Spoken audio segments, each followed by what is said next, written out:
F1 nous a réservé une surprise sur ses nouvelles Strike V5 en mode ne jamais dire jamais. Grâce à cela et en plus de ça, qu'est-ce que peut bien apporter la nouvelle version de la Wing F1 Strike V5? Je l'ai testé ces dernières semaines et je vous partage tout de suite mon feedback.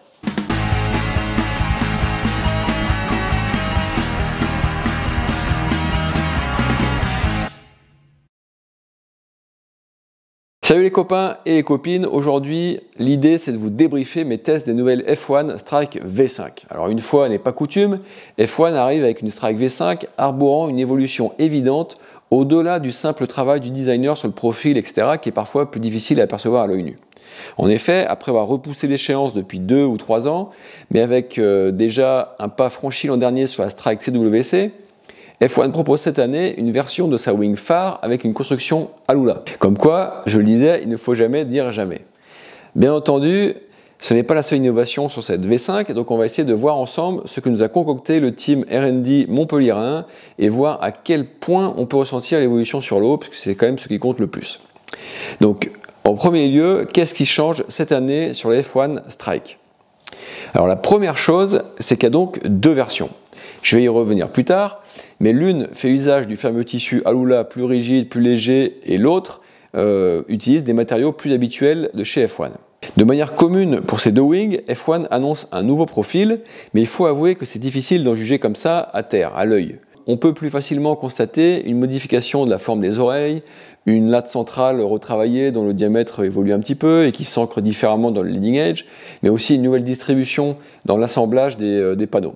Par exemple, la coupe elle est radiale en fait sur l'arrière et horizontale sur l'avant, et le dessin des coutures, notamment sur l'arrière, il change quand même notablement cette année. Au niveau de la forme générale, l'envergure reste globalement à peu près similaire et diminue très légèrement, donc il y a 1 cm de moins sur la 4 mètres et 3 cm de moins sur la 5 mètres, donc ça reste quand même globalement à peu près pareil. Sur le bord d'attaque, F1 a cherché à mieux gérer la flexion vers l'arrière pour mieux maîtriser la détente de la chute qui en découle. Ils ont ainsi lancé ce qu'ils appellent le Sweep Control Panel, un renfort de l'avant du bord d'attaque pour le rigidifier dans le sens avant-arrière, mais sans ni trop alourdir la wing, ni la rendre trop rigide dans les bras. Donc sur la version standard, on a toujours un mélange de 2 tissus polyester haute ténacité, en fait des Dacron, mais donc avec des renforts à 2 épaisseurs retravaillés qui viennent sur tout l'avant du bord d'attaque. Et sur la version Alula, cette fois au lieu de mettre 2 épaisseurs de Dacron, c'est l'Alula Gold 103 grammes qui a été choisi et que l'on voit comme une bande sur l'avant du leading edge.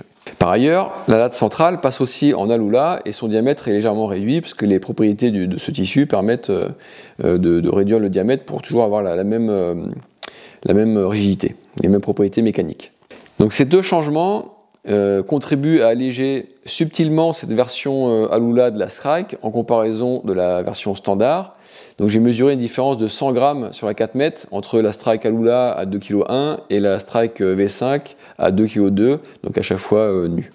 Au niveau des poignées, si le système de sangle d'ancrage reste identique, ce qui change cette année, c'est que les strikes sont désormais livrés donc nus, sans aucune poignée, et qu'il faut ensuite choisir le type de préhension que l'on souhaite utiliser. Comme l'an dernier, 4 options sont possibles: les poignées souples, les hybrides, les rigides ou alors carrément le boom. Donc on peut même faire des mélanges, c'est-à-dire qu'on peut mettre une poignée avant rigide et une poignée arrière souple, enfin voilà, on fait ce qu'on veut. A noter que F1 a travaillé pour éviter d'obliger ses clients adeptes des booms à en acheter un par voile, comme c'était le cas l'année dernière. D'ailleurs, chose intéressante aussi, petite info que je glisse par là, cette année les swing et origines seront aussi compatibles avec les booms, ce qui n'était pas non plus le cas en 2024.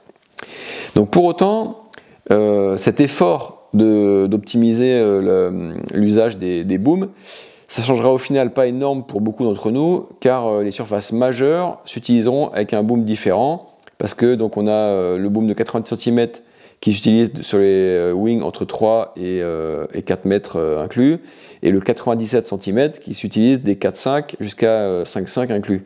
Et en fait, seuls les anciens booms de 78 cm, c'était pour la 2 mètres auparavant, le 90 cm qui était pour la 3,5 auparavant et le 97 qui était pour la 5 mètres auparavant sont compatibles avec les voiles V5. Donc par exemple, si on avait un 92, aujourd'hui sur les V5, il ira sur aucune voile.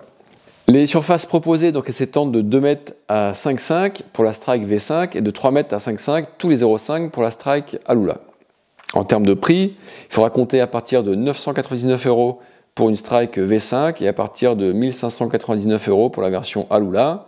Et donc la 4 mètres, elle est proposée entre 1179 € pour la version Dacron et 1999 pour la version Alula. Et je rappelle que donc derrière, après, il faut rajouter les poignées. Donc la théorie c'est bien, mais ça ne vaut rien si ça ne se ressent pas sur l'eau, car c'est bien là le plus important. Donc suite à mes tests, voici ce que je retiens en commençant par les points particulièrement positifs, avant de passer plus tard à d'autres petits reproches. Donc je vous partage sans attendre ce qui m'a marqué en premier sur cette Strike et qui ne s'est pas démenti par la suite. Lors de ma première sortie, le vent était assez irrégulier et j'ai été marqué par le comportement de la wing lors de l'entrée dans les risées. Je sentais tout de suite une attraction inédite de la wing dans le sens du déplacement et qui se traduisait ensuite en accélération. Là, j'ai compris pourquoi c'était marqué Going Forward sur les wings maintenant cette année.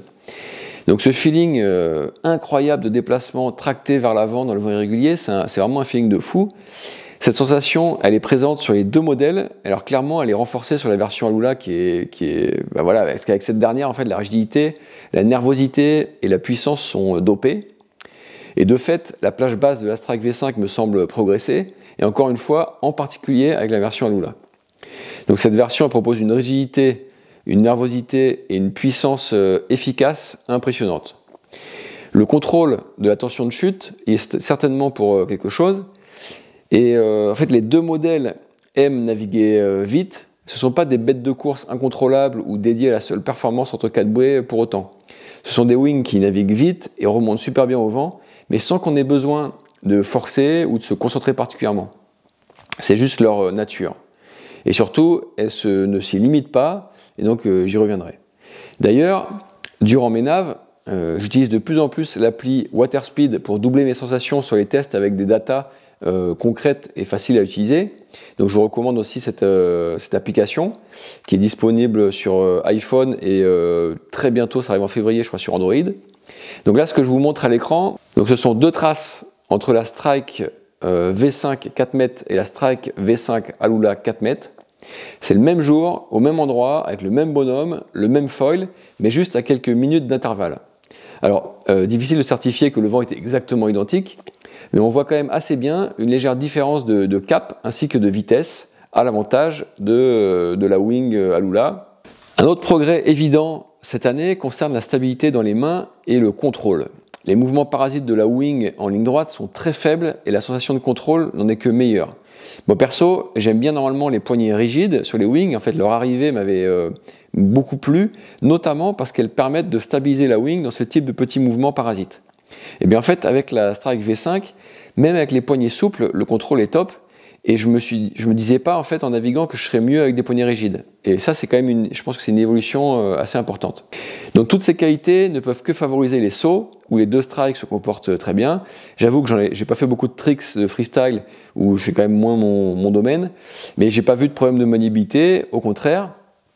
Et pour revenir au saut, la Alula, elle est clairement meilleure avec sa rigidité. En fait, son pop est clairement au-dessus. Sa sustentation pour rester un peu plus longtemps en l'air est aussi un peu meilleure. Mais la version Strike V5 standard est vraiment bonne aussi. Mais honnêtement, après, je pense que le plus gros plus concurrentiel reste quand même pour moi la stabilité de comportement, la propulsion et la puissance dans le sens de la marche sur cette Strike. Enfin, comment ne pas dire un mot non plus sur le comportement en free fly de la Strike. Sa capacité à voler de manière stable et contrôlée lorsqu'on la tient par la poignée neutre, voilà, elle ne se dément pas. La Strike V5 se fait oublier dans les surfs et en fait c'est ce qu'on veut, donc tant mieux. On l'oublie tellement que j'ai failli oublier de le mentionner là dans le test, alors que c'est quand même un atout de taille. Et peut-être que je rajouterais aussi que la différence entre la Alula et la Strike V5, elle n'est pas forcément, c'est pas forcément là dans le free fly qu'on le sent le plus, même si la Alula est un peu plus légère, mais c'est quand même toujours plus en histoire de propulsion et nervosité et de performance pure que dans le surf où la Strike V5 elle est déjà très bonne. Au niveau des petits reproches que je pourrais faire à ces nouvelles strikes, qu'est-ce que je peux vous dire? Alors il n'y en a pas beaucoup, moi j'aimais déjà beaucoup les Strike V4 Et après quelques semaines de test, je peux vous dire aussi que je me régale encore plus avec les V5. Au niveau de la puissance et de la nervosité, alors moi j'ai trouvé un gain notable qui me semble très positif. Cependant, certains pourront trouver que ça arrache fort et que ça peut perturber un peu l'équilibre d'un quiver si on insère comme ça une V5 entre deux autres wings avec des surfaces trop rapprochées. Enfin honnêtement là je me fais un peu l'avocat du diable pour essayer de trouver des petits potentiels reproches ou anticiper ce qu'on pourrait dire.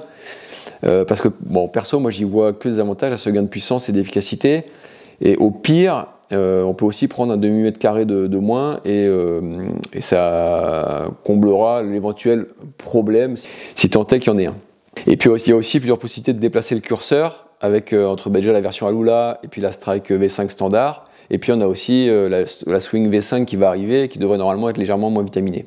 Il y a une petite déception qui ne concerne au final que les adeptes du Wish, c'est que j'aurais bien aimé qu'un seul Wishbone puisse couvrir les surfaces principales entre 3,5 et 5 mètres. Bon, c'est un peu un rêve de principe parce que au final je crois que quasi tout le monde achète un Wish par voile. Mais bon, je suis peut-être un peu trop idéaliste. Et enfin, dernier petit point, c'est le prix de la version Alula. J'espérais un prix un peu en deçà des wings full Alula. Un des arguments qu'F1 pour ne pas aller dans l'Alula ces dernières années avançait, c'était de ne pas faire exploser les prix. Et j'ai eu la faiblesse de penser que cette solution en fait un peu hybride d'Alula partielle était non seulement une réponse en termes de performance, et c'est le cas, on l'a vu, mais aussi une réponse en termes de prix.